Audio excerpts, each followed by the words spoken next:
ఈ సమ్మర్లో బాడీని కూల్గా ఉంచుకోవాలంటే ఎలాంటి పండ్లు తినాలి?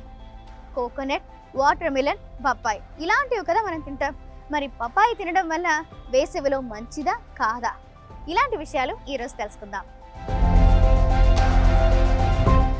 పప్పాయిలో ACE అనే విటమిన్స్ ఉంటాయి. దీనివల్ల మీ చర్మం ఎప్పుడు మెరుస్తూ కాంతివంతంగా ఉంటుంది. అలాగే పప్పాయాలోని పెపైన్ అనే ఎంజైమ్ ఉండడం వల్ల మీ జీర్ణక్రియ సాఫీగా జరుగుతుంది. దీనివల్ల అజీర్తి, గ్యాస్, ఉబ్బసం వంటి సమస్యలు కూడా మీకు రావు. వేసవిలో శరీరానికి చల్లదనం, శక్తి అవసరం. ఆరోగ్యకరమైన ఆహారంతో పాటు నీరు అధికంగా ఉండే పండ్లు ఎక్కువగా తినమని పోషకాహార నిపుణులు చెబుతూ ఉంటారు. ఎండలకు ఎక్కువగా నీరసం వస్తుంది. వేసవిలో ఎండ, వేడి గాలులతో ఇబ్బంది పడతాం. అలాంటప్పుడు శరీరానికి శక్తి, చల్లదనం కావాలి. ఇలాంటప్పుడు పండ్లు తినడం ఆరోగ్యానికి చాలా మంచిదే.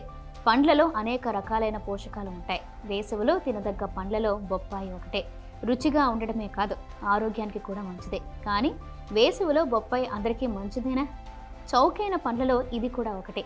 ఏ సీజన్లో అయినా అందుబాటులో ఉంటుంది. ఇందులో అనేక రకాలైన పోషకాలు ఉంటాయి. స్కిన్కి, హెయిర్కి, ఆరోగ్యానికి ఇలా అనేక రకాలుగా ఉపయోగపడుతుంది.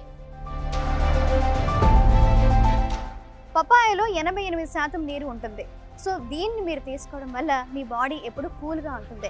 అలాగే మీ బాడీలో తేమని ఎక్కువగా ఉంచుతుంది. బొప్పాయిలో fibre, vitamin C, carotene, arginine, కార్బైన్, యాంటీ ఆక్సిడెంట్లు ఉంటాయి. ముఖ్యంగా బొప్పాయిని వేసవిలో తినడం వల్ల ఎంతో ఆరోగ్యంగా ఉండవచ్చు.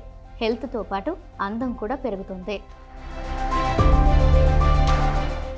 పపాయాలో యాంటీ ఆక్సిడెంట్లు ఎక్కువగా ఉండడం వల్ల చెడు కొలెస్ట్రాల్ అనేది ఈజీగా తగ్గుతుంది. దీనివల్ల మీ గుండె ఆరోగ్యంగా ఉంటుంది. ఇంకో విషయం ఏంటంటే మీ చర్మంపై దద్దుర్లు, వాపు ఇలాంటి సమస్యలు ఉన్నవారు మాత్రం డాక్టర్ని సలహా తీసుకొని పపాయ తినడం మంచిదే.